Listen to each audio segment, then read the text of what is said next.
Now today we are solving, this is question number 4, exercise 3.3, class 7th maths NCERT. The performance of students in first term and second term is given according to the subjects कि first term में कैसी performance थी और second term में कैसी performance है, और subjects इसमें अलग अलग दिए हैं जैसे English, Hindi, maths, science, SST. तो फर्स्ट टर्म में और सेकंड टर्म में दोनों में ग्राफ बनाना है, तो ये जो डबल बार ग्राफ इसमें बनेगा। उसके बाद कुछ आंसर्स भी इसमें देने हैं कि in which subject has the child improved his performance, in which subject is the improvement the least, और has the performance gone down in any subject. So first of all draw a double bar graph, और after this we will discuss about these questions. Now this is, we are drawing question number 4. So first of all again we will draw a vertical line which is known as y-axis, और इस y-axis पे हम mark करेंगे numbers, उससे पहले x-axis बना लेंगे। This is, we are drawing, this is x-axis.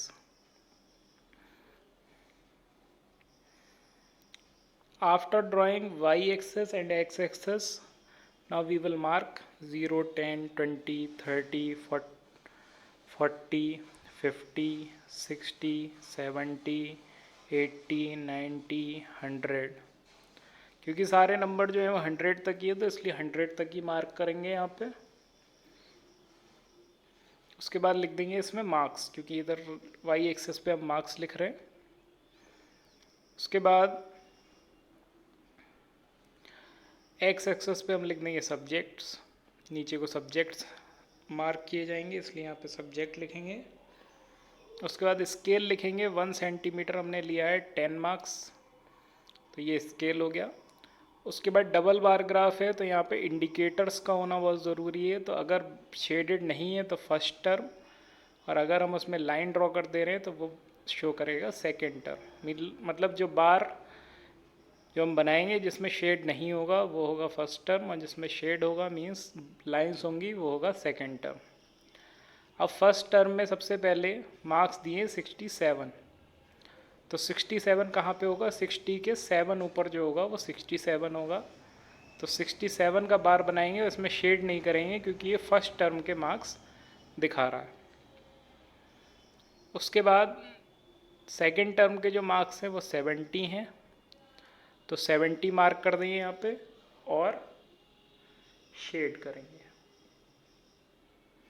इसमें शेड करेंगे क्योंकि ये सेकेंड टर्म के मार्क्स दिखाएगा। और ये सब्जेक्ट कौन सा है, इंग्लिश, तो नीचे लिख देंगे इंग्लिश। इंग्लिश के फर्स्ट टर्म और सेकेंड टर्म के मार्क्स जो हैं वो बार ग्राफ पे मार्क हो गए। नाउ नेक्स्ट सब्जेक्ट, इसमें फर्स्ट टर्म में है 72, तो 70 के 2 ऊपर जो है वो मार्क करेंगे तो वो 72 हो जाएगा। और जो दूसरा सेकंड वाला है वो है 65 सेकंड टर्म का, तो उसको मार्क कर दिया। अब हम यहाँ पे लाइंस ड्रॉ कर देंगे, क्योंकि ये सेकंड टर्म को इंडिकेट कर रहा है 65, तो इसलिए यहाँ पे लाइंस बनेंगी। फिर नीचे हम इसका सब्जेक्ट लिखेंगे, सब्जेक्ट है हिंदी, तो हिंदी लिख देंगे नीचे। अब नेक्स्ट सब्जेक्ट का बार ग्राफ बनाएंगे। नेक्स्ट सब्जेक्ट में मार्क्स हैं 88, तो 80 के ऊपर 8 होगा तो 88, और सेकेंड टर्म में मार्क्स हैं 95, तो इसलिए 95 पे एक को मार्क किया जाएगा और एक 88 पे मार्क होगा। 95 वाले में शेड करेंगे और 88 वाले में शेड नहीं करेंगे, क्योंकि ये जो 95 है वो कैसे दिखा रहा है, सेकेंड टर्म को, तो इसलिए शेड किया जाएगा। सब्जेक्ट कौन सा था, मैथ्स, तो मैथ्स नीचे लिख देंगे। उसके बाद मार्क्स है 81 और 85, तो 81 और 85 मार्क करने के बाद बार्स बनाएंगे और एक को शेड और एक को अनशेड किया जाएगा। जो शेड वाले होंगे वो होंगे सेकेंड टर्म, अनशेडेड है फर्स्ट टर्म। सब्जेक्ट क्या है, सब्जेक्ट है साइंस, तो साइंस लिख देंगे। उसके बाद लास्ट जो है वो है मार्क्स हैं 75 हैं। और फिर से लाइन ड्रॉ कर देंगे, बार बना देंगे और शेड करेंगे। और ये सब्जेक्ट कौन सा है? SST, तो यहाँ पे नीचे SST लिख देंगे। Now we have drawn the bar graph. Now answer the following questions.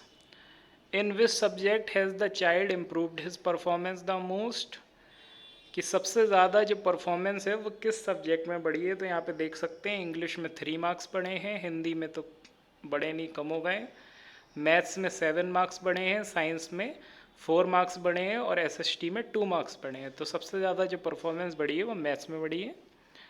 उसके बाद इसका सेकंड क्वेश्चन जो है, in which subject is the improvement least, तो सबसे कम जो परफॉर्मेंस बढ़ी है, तो मैं इसमें देखते हैं इंग्लिश में 3, हिंदी में तो डाउन हो गए, मैथ्स में 7, साइंस में 4 और SST में ओनली 2।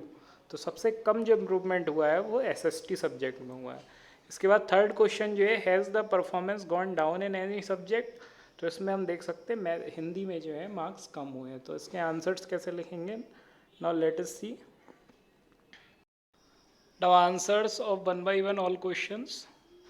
तो जो पहला क्वेश्चन था, मैक्सिमम मार्क्स इंक्रीज़ किस में हुआ है? तो मैथ्स में जो है वो मैक्सिमम मार्क्स इंक्रीज़ जो है हुआ है, सबसे ज़्यादा परफॉर्मेंस जो है उसकी मैथ्स में बढ़ी है। तो आंसर लिखा जाएगा, by observing the double bar graph these are the maximum marks increase in the maths subject, so the child has improved his performance in maths. Now second question, where is the least improvement, तो जो least improvement जो हुई है वो हुई है social science में। तो डबल बार ग्राफ की स्टडी के बाद हमें पता चला कि लीस्ट इम्प्रूवमेंट जो है वो सोशल साइंस में है।